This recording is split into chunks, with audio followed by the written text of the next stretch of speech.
Девушка, сколько должен зарабатывать ваш мужчина, чтобы вас обеспечить? Зачем мне обеспечивать? Я сама его обеспечу. Только дай знать, где ты находишься.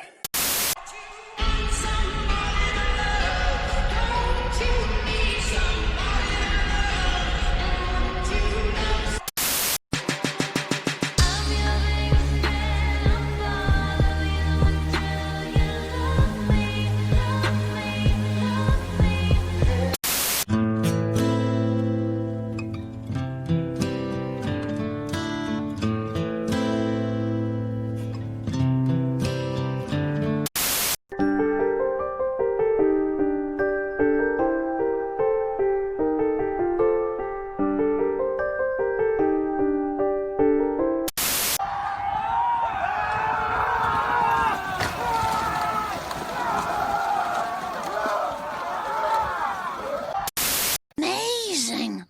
I hope the kids didn't hear us. Wow. And we all be on that, I'll be on that, straight up on that.